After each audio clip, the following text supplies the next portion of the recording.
wasiir ku-xigeenka wasaaradda difaaca dowladda Soomaaliya iyo xubno wafdiga uu hogaaminayay oo ka mid ah taliyaha ciidanka xoogga dalka qaybta 12aad ee gobolada dhexe ayaa maanta soo gaaray magaalada Cadaado.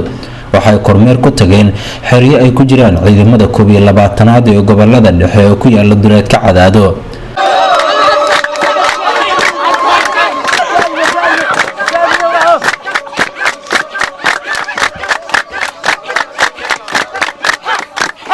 General Abdullahi Aadan Xuseen Ciro taliyaha ciidanka xoogga dalka qaybta 12aad ee gobolada dhexe ayaa ugu horeyntii wasiirka waxa uu uga warbixiyay ciidanka halkan ku sugan iyo sidoo kale xeryaha ay ka kala yimaadeen. marka waxaan rabnaa kormeerkan waxa taagan hadda ururada 43aad 44aad 55aad iyo 57aad saldhigyadooda haddaan idin kala tilmaamo 44aad saldhigiisu waa Cabudwaaq 55aad iyo 43aad waa Cadaado 57aad waa zona gaalkacyo waaye meel 40 kiiloomitir u jirta xagga Hobyo ayaa xeradooda ku taala in qaris baa la yiraahdaa xeradaas.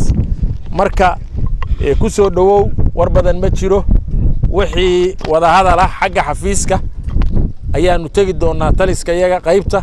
wasiir ku-xigeenka wasaaradda gaashaandhigga xukuumadda Soomaaliya Cabdullaahi Colaad Rooble oo isna goobta hadal ka jeediyay waxa uu bogaadiyay ciidanka isagoona sheegay ujeedka halkan ay u yimaadeen inuu yahay sidii ay u kurgali lahaayeen xaaladda ciidanka xoogga dalka ee ku sugan gobolada dhexe ee dalka. waxa uuna intaasi raaciyay inay ku dadaali doonaan xuquuqda ciidankan ay ku leeyihiin dowladda.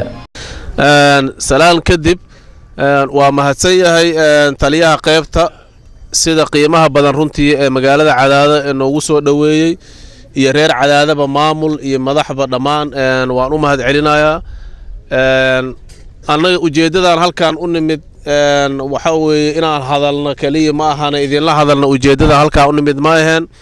ujeedadan halkan u nimid shaqan u nimid shaqadan u nimid inaan hadii Ilaahay yiraahdo qabsanaa rabnaa insha Allah.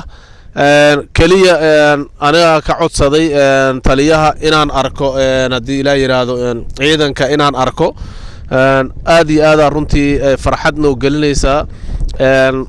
anaga waxaan u soconaa ciidan inaan aragna hadii Ilaahay yiraahdo dhameystiran. wax kasta ha ahaatee dawladda Soomaaliyeedna waa la socotiin tabarteeda waa la socotiin sida taliyaha uu sheegay xuquuqaad badan runtii idinka maqan insha Allah laakiin waa ku dadaaleena in xuquuqdaas la helo. sababaha aan u soconay kamid tahay kormeerkan Cadaado kaliya kuma koobneen Muqdisho kaliya kuma koobneen gobolada dalka dhan aan marayna hadii Ilaahay yiraahdo.